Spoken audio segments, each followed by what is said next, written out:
Hello l'équipe, faut pas se leurrer, j'espère que vous allez bien. Bienvenue dans cette nouvelle vidéo où aujourd'hui je vais pêcher dans un endroit complètement irréel. Le Lightship Barnegat, un bateau phare abandonné juste en face de Philadelphie sur la Delaware River. Et dans cette rivière là, il y a pas mal de gros poissons, des basses, des poissons-chats et même des barres rayées. Donc c'est parti, on va voir ce qui s'y cache. Let's go! Ça c'était une ancienne marina qui a complètement été laissée à l'abandon. Au bout de cette allée, c'est là où il y a justement le bateau phare qui a été abandonné. Et vous allez voir, c'est juste incroyable.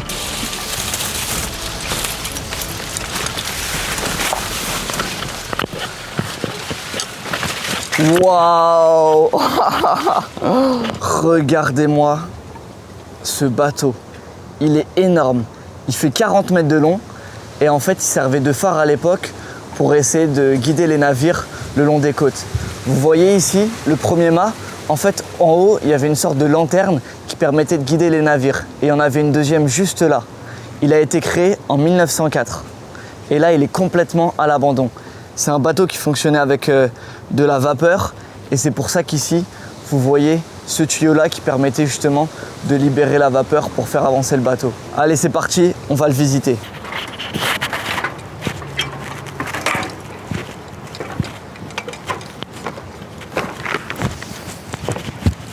Waouh! Ah ouais, il est énorme. Et dites-vous que les équipages à l'époque, ils partaient pendant des semaines en mer avec ce bateau-là.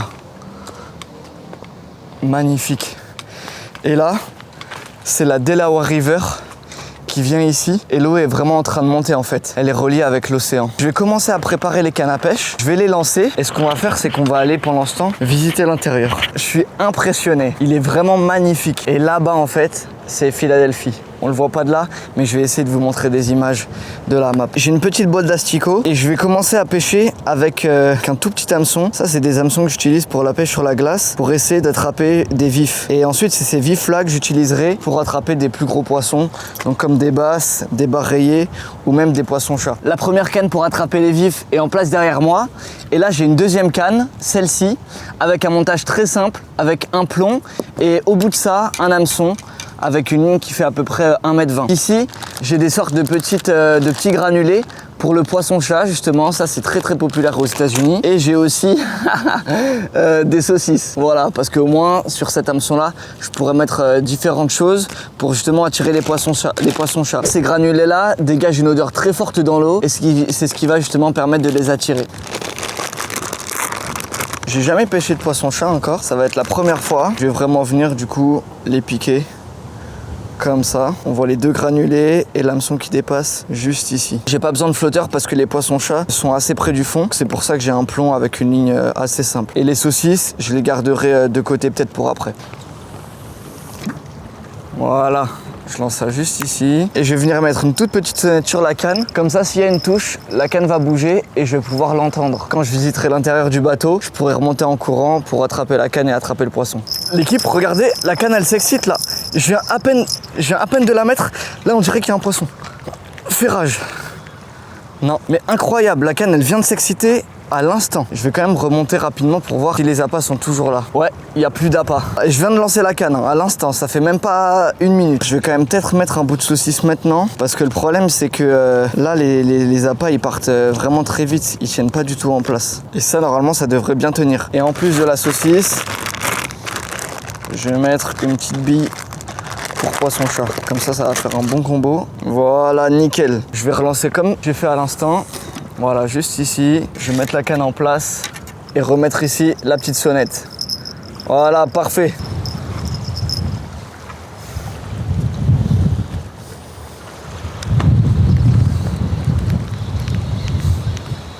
Ah mais l'équipe, on dirait qu'il y a un poisson. Ouais, j'ai un poisson. Incroyable. En fait, je croyais que le vent avait emporté toute la ligne, mais non, en fait, il y a vraiment un poisson au bout. Putain, j'en reviens pas, je viens à peine de commencer. Là, il risque de me faire couper la ligne. Je veux juste voir déjà quel poisson c'est. C'est un poisson-chat. Voilà, ça va pas tromper. C'est un poisson-chat. Le premier poisson-chat de ma vie, ici aux États-Unis. Réussir à le choper là en bas. Donc je lance l'épuisette et là limite il faudrait que que je lui donne un peu de mou. C'est chaud parce que là j'ai peur qu'il me coupe la ligne. Je vais jeter la canne et dans tous les cas là elle va être bloquée. Allez, c'est parti.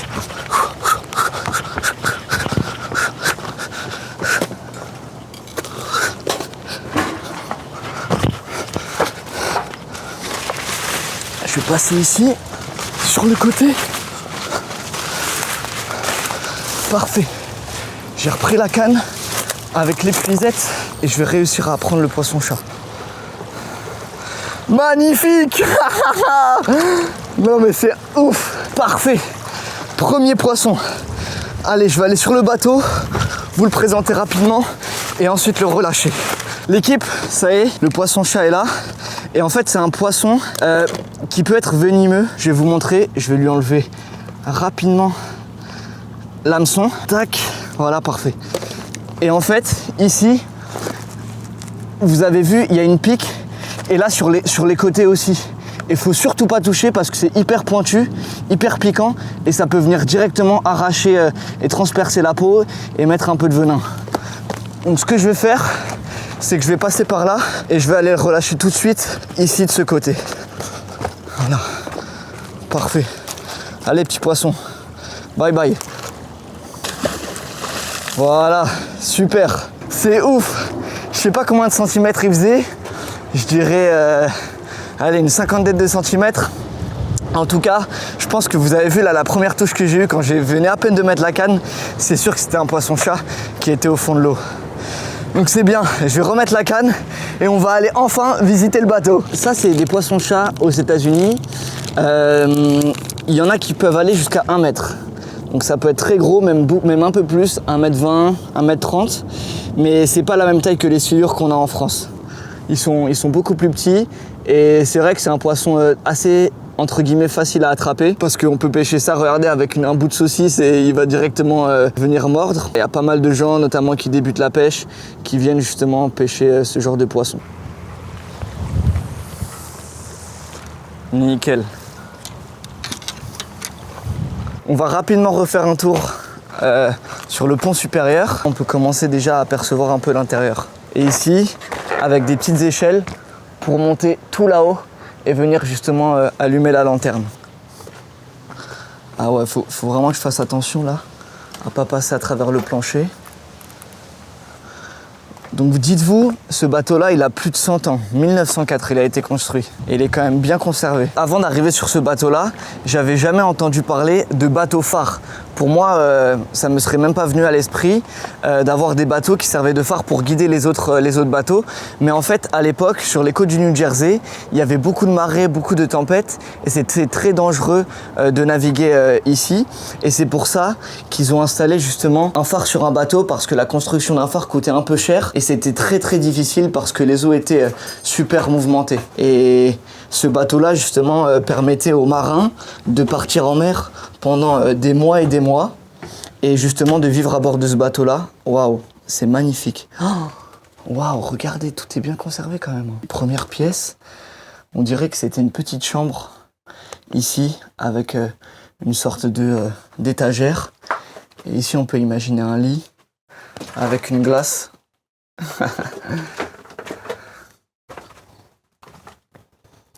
Une échelle pour aller encore plus bas dans le bateau, mais là comme il y a l'eau, je vais pas faire de la plongée, les gars, hein. Tout est bien conservé.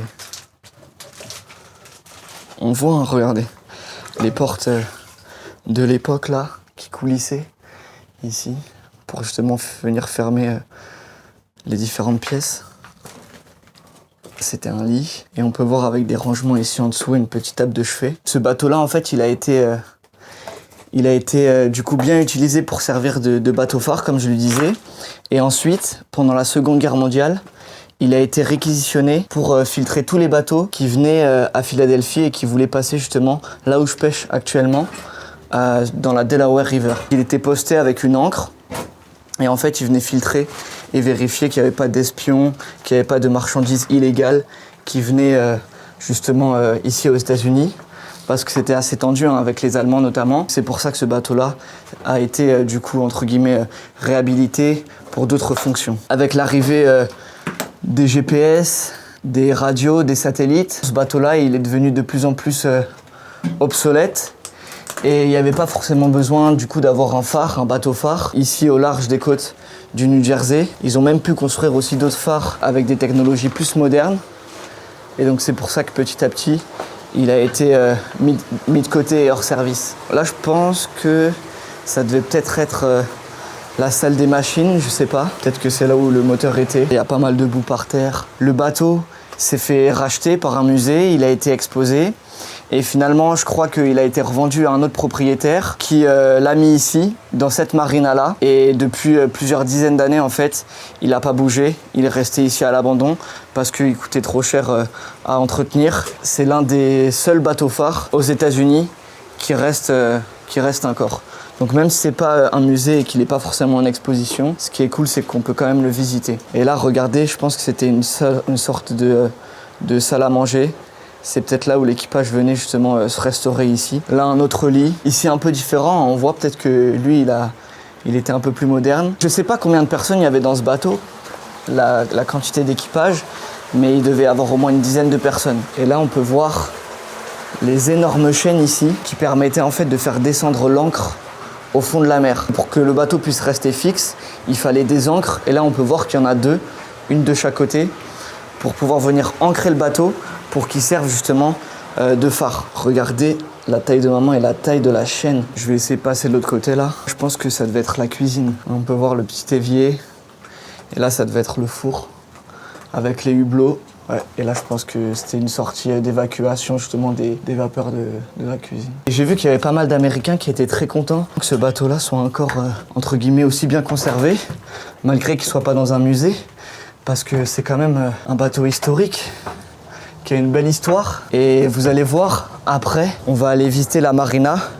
Et il y a même des boutiques et des bâtiments tout abandonnés. Et c'est ce qu'on va aller visiter après ensemble. Rien ici pour ce flotteur. Vraiment, je comprends pas comment un petit asticot peut pas attirer des poissons. Mais bon, on a eu un poisson-chat. Ça, c'est le principal. J'ai les 2 cannes en place. Et du coup, j'ai une 3e ici qui va me permettre de pêcher un petit peu au leurre. Donc là, je sais qu'il y a des basses. Je vais parcourir un peu et balayer la zone. Voir si j'arrive à attraper du poisson. Ah ouais, les mecs en jet ski là. La belle vie hein. J'attends bien qu'il morde. Poisson. Je l'ai bien ferré. On va voir ce que c'est. Un tout petit poisson-chat. Lui, pas besoin de faire le tour. Let's go. 2e fiche. Ah, il y a un hélicoptère au-dessus qui passe là. Parfait. Allez, je le relâche tout de suite. Là où il y avait son grand frère. Voilà, parfait. Nickel. Et de 2. Super content, hein. Franchement, incroyable. J'avais jamais attrapé de poisson-chat et j'essaye de temps en temps dans mes vidéos, comme je suis aux States, j'ai pas pu pêcher toutes les espèces, de justement réussir à avoir des vidéos où c'est la première fois que je pêche certains poissons. Et là, c'est la première fois que je pêche des poissons-chats. Donc très très content. Et là, ça serait cool que j'arrive à attraper un bar rayé ou un basse. Ouais, là on dirait qu'il y a un poisson. 3, 2, 1, ferrage. Poisson. Ah voilà, là c'est beaucoup plus gros. Magnifique poisson-chat. Je vais essayer de le dropper lui. C'est-à-dire essayer de le ramener comme ça. Et je vais essayer de le choper avec l'épuisette. Parfait. J'avais pas envie de faire le saut de l'ange là. En plus là, mon épuisette elle est à moitié amochée. Regardez, il est magnifique. Encore un autre poisson-chat. C'est infesté ici, il n'y a que ça. Je vais lui retirer l'hameçon. Lui, je vais le relâcher tout de suite. Et bah on continue hein. Parfait. Let's go.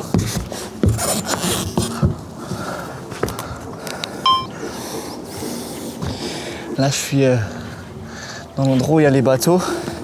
J'ai laissé la canne en pause là. Et je suis en train de regarder un petit peu la marina. Tous ces bateaux abandonnés. Regardez l'intérieur. Là il y a des bateaux encore ici, à côté du Light Ship Barnegat. Et l'équipe, pour tout vous dire, c'est que j'ai acheté un drone là il n'y a pas longtemps, il y a vraiment 2 semaines, au tout début de la session. Je suis en train de regarder un peu avec le drone ce qui se passait, ce qu'il y avait, et prendre quelques vidéos du bateau.